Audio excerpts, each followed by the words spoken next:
for Forte 2. አክብሮተ ሰላምታችን በእያላችሁበት ይድረሳችሁ የተከበራችሁ የፏፏቴ ቲዩብ ቤተሰቦች እነሆ የዕለቱን ዘገባዎች ከዚህ እንደሚከተለው ወደ እናንተ እናደርሳለን። አበይት ነጥቦቹን በቅድሚያ መፈንቅለ መንግስት በትግራይ ሊካሄድ ነው።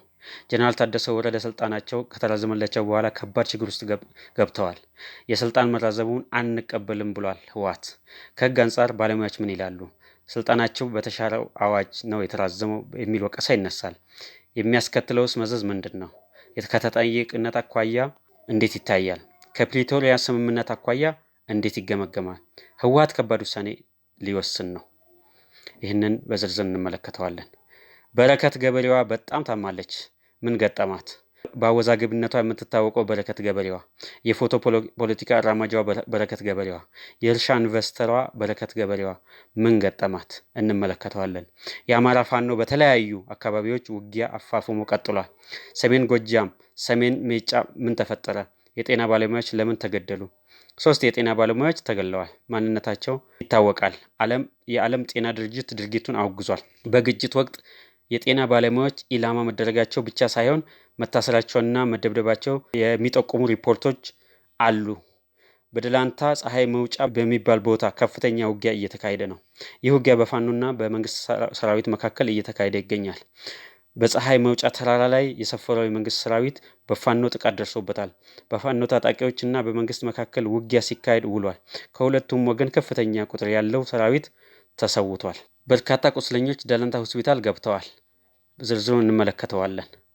አድማጮቻችን፣ ተመልካቾቻችን አዳዲስ መረጃዎች እንዲደርሳችሁ ቻናሉን ሰብስክራይብ እንዲያደርጉ የደወል ምልክቱን ይጫኑ። ለሌሎች እንዲደርስ ደግሞ ላይክ፣ ሼር በማድረግ ይተባበሩን። መቀሌ መፈንቅለ መንግስት ሊካሄድ እየተሰራ ይገኛል። ስልጣን የተራዘመላቸው ጀነራል ታደሰ ወረደ ስልጣኑን አልፈልግም ብለዋል። የጀነራል ታደሰ ወረደ ስልጣን ለምን ተቀባይነት አጣ? ቀጣይ የትግራይ ፕሬዝዳንት ማን ሊሆን ይችላል? እኔ አልፈልግም፣ ስልጣኑን ውሰዱት። ጀነራል ታደሰ የህወሓት መግለጫ ይዘት እና አዝማሚያ ምንድን ነው? ህወሓት በቀጣይ ቀናት አስደንጋጭ የጽምዶ መግለጫ ሊያወጣ ይችላል የሚል ውስጥ አዋቂዎች እየጠቆሙ ነው። የፌዴራል መንግስት የትግራይ ጊዜያዊ አስተዳደር ፕሬዝዳንት የስራ ጊዜ በመጠናቀቁ ምክንያት የፕሬዝዳንቱ የስልጣን ጊዜ እንዲራዘም አድርጓል። ሹመቱ የተራዘመው በህገወጥ መንገድ ነው ሲል ህወሓት መግለጫ ሰጥቷል። ፌዴራል መንግስት ይቅርታ ጠየቀ።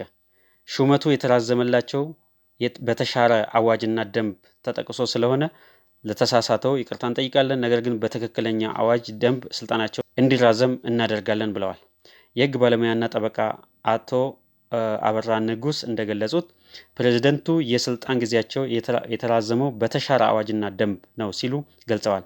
የጠቅላይ ሚኒስትሩ ጽህፈት ቤት የሰራው ስህተት የማይጠበቅ ነው ተብሏል። የተሻረ አዋጅ 1995 እና ሌላኛው የተሻረ አዋጅ 2013 ደንብ ቁጥር 479/2013 መሰረት የተራዘመው ስልጣን ስህተት ነው ተብሏል። ይህ ደንብ የተሻረ ደንብ ነው። ይህ የፕሬዝዳንቱ ስልጣን መራዘም የነበረበት በ2015 በወጣው ደንብ ቁጥር 533/2015 ነው ተብሏል። ይህ ግን ሳይሆን ቀርቶ በተሳሳተ አዋጅና ደንብ የተራዘመ የስልጣን ጊዜ ስለሆነ ተቀባይነት የሌለው መሆኑ የህግ ባለሙያና ጠበቃው ለሪፖርተር ጋዜጣ በገለጹት ሀሳብ ይፋ አድርገዋል። ይህ በእንዲህ እንዳለ ቲፒኤልኤፍ ጠንካራ መግለጫ ማውጣቱ የሚታወቅ ነው። የመግለጫው ይዘት እጅግ ከባድ የሆነ መልእክት አስተላልፏል።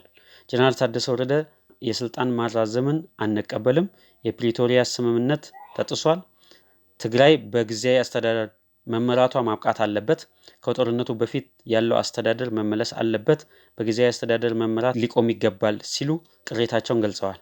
በቀጣይ ትግራይ የራሷ አዲስ አሬንጅመንት ትፈጥራለች ተብሏል። ሹመቱን ግን አንቀበልም ተብሏል። ከዚህ በተጨማሪ ታደሰ ወረደ ከአዲስ አበባ እንደተመለሱ የዞን አመራሮችን ጠርተው አወያይተዋል። ነገር ግን በዞን አመራር ጠርተው ከማወያየታቸው ቀደም ሲል ቲፒኤልኤፍ ስለ አዲስ አበባ አክራሞታቸው በይፋ ይቅርታ እንዲጠይቁ ጀነራሉን አፋጠው ይዘዋቸዋል። አዲስ አበባ መሄዳቸውን ለመንግስት የአመታዊ ሪፖርት ማቅረባቸው ያልተሰራን ልማት ተሰርቷል ብለህ አቅርበሃል፣ እኛን ሳታማክር ዝም ብለህ ሄደሃል፣ የትግራይ ህዝብ የሚያዋርድ ድርጊት ፈጽመሃል፣ ስለዚህ መጀመሪያ ጥፋትህን እመን በማለት አስጨንቀው ይዘዋቸው ነበር። ጀነራሉ አጥፍቻለሁ፣ ጥፋተኛ ነኝ ብለው አምነዋል።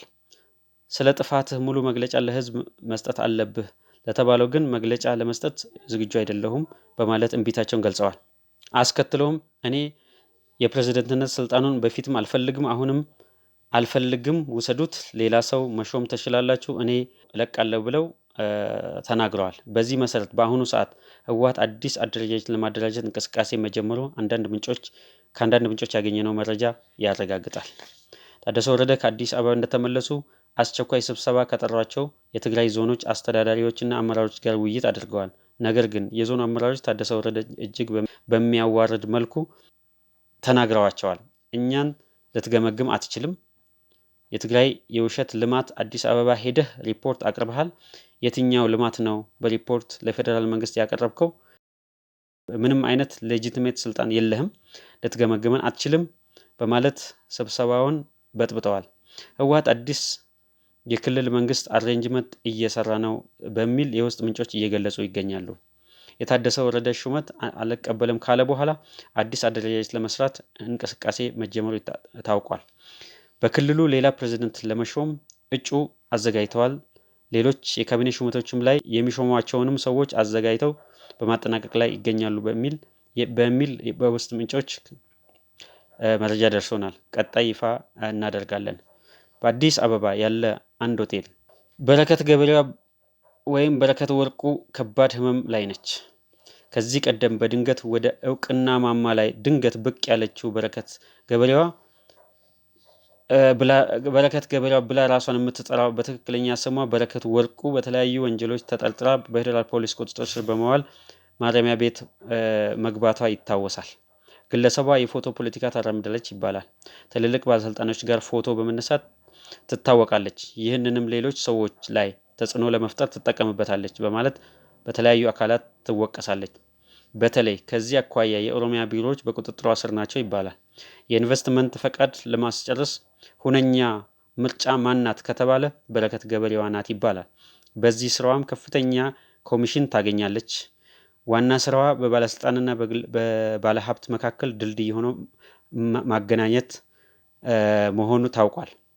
ይህ በእንዲህ እንዳለ ግለሰቧ ቀደም ሲል በተለያዩ ወንጀሎች ተጠርጥራ ወደ ማረሚያ መውረዷ የሚታወስ ሲሆን በተለይ በህገወጥ የገንዘብ ዝውውር፣ በአክሲዮን ስም ከተለያዩ ግለሰቦች ገንዘብ በመሰብሰብ ወደ ራሷ በማዞር ጥረት በማድረግ ከተለያዩ ግለሰቦች ገንዘብ በመሰብሰብ ወደ ራሷ ለማዞር ጥረት በማድረጓ ወንጀል ተጠርጥራ ለወራት በማረሚያ ቤት ውስጥ ቆይታለች። ከወራት ቆይታ በኋላ ስትለቀቅ ግን ከፍተኛ የደም መርጋት በሽታ ላይ ወድቃ ህመምተኛ ሆና መውጣቷ ተገልጾ ነበር። አሁንም ይህች ሰው በከፍተኛ የጤና መታወክ ውስጥ እንደምትገኝ ታውቋል። የበሽታዋ መነሻ በማረሚያ ቤት እያለች በደረሰባት የአእምሮ መታወክ ወይም የአእምሮ ጭንቀት እንደሆነ ይነገራል። ይህች ግለሰብ ታዋቂ ለመሆን ያልፈነቀለችው ድንጋይ ያልወጣችው ተራራ የለም። ከቤተሰቦቿ ጋር እስከ መቃቃር ደርሳለች። በስደት አገር ደቡብ ሱዳን አገር በነበረችበት ወቅት በህገወጥ የማዕድን ንግድና የመሳሪያ ዝውውር ላይ እንደምትሳተፍ ውስጥ አዋቂዎች በተለያዩ ጊዜያት ገልጸዋል።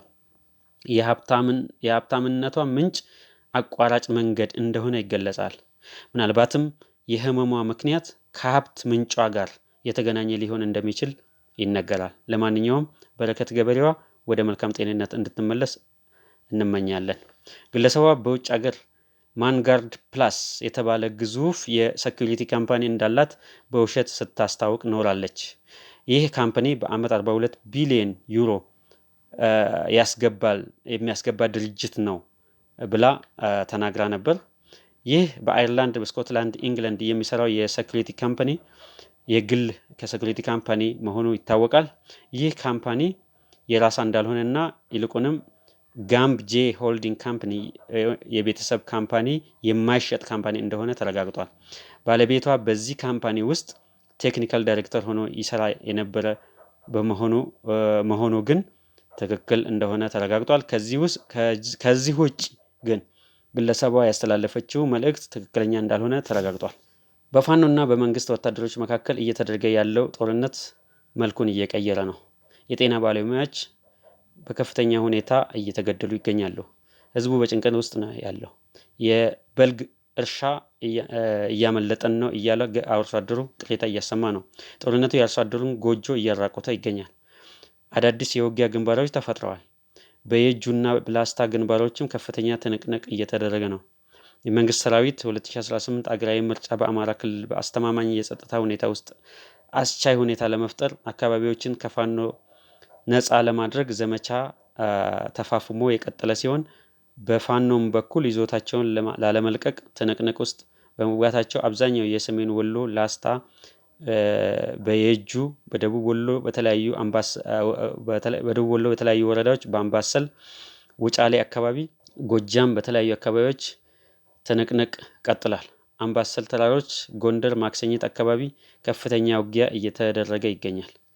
በደቡብ ወሎ ደሴ ከተማ አቅራቢያ ኩታበር በኩል እና በወረባቦ በፋኖና በመከላከያ መካከል ፍጥጫው አስፈሪ ነው ሲሉ የአካባቢው ነዋሪዎች ገልጸዋል። ጊዜው የበልግ እርሻ ወቅት ነው። በተለያዩ አካባቢዎች በተለይ በምስራቅ አማራ አካባቢዎች ከፍተኛ የበልግ ዝናብ እየጣለ ይገኛል። አርሶ አደሩ እርሻውን አለስልሶ የሚዘራበት ወቅት ነው። ይሁን እንጂ በመንግስትና በፋኖ ኃይሎች በሚደረገው ጦርነት አርሶ አደሩ ስራ መስራት አልቻለም በሚል የሚቀርብ ትችቶች እየተሰጡ ይገኛሉ። የማዳበሪያ አቅርቦት እየተስተጓጎለ ይገኛል። ይህ ደግሞ በምርትና ምርታማነት ላይ ከፍተኛ አሉታዊ ተጽዕኖ ስለሚኖረው በቀጣይ ዓመት ቀላል የማይባል የምግብ እህል እጥረት በክልሉን ሊያጋጥም ይችላል እየተባለ ይገለጻል። በዚህ ጦርነት የጤና ባለሙያዎች በጎጃም ሜጫ ተገለዋል። የዓለም ጤና ድርጅትም ድርጊቱን አውግዟል። ባለሙያዎች መጠበቅ አለባቸው። ሁሉንም ወገን የማይወክሉ ናቸው። ሁሉንም ወገን ደግሞ በእኩል ደረጃ ማከም ግዴታቸው ነው። አንዱን ወገን ለምን አከምክ ተብሎ መገደላቸው ትክክል አይደለም በሚል የዓለም ጤና ድርጅት ዳይሬክተር ድርጊቱን አውግዘዋል። ተመልካቾቻችን፣ አድማጮቻችን አዳዲስ መረጃዎቻችን እንዲደርሳችሁ ቻናሉን ሰብስክራይብ ያድርጉ። ለሌሎች እንዲደርስ ላይክ፣ ሼር ያድርጉ። በቀጣይ አዲስ መረጃ እስክንገናኝ ሰላም።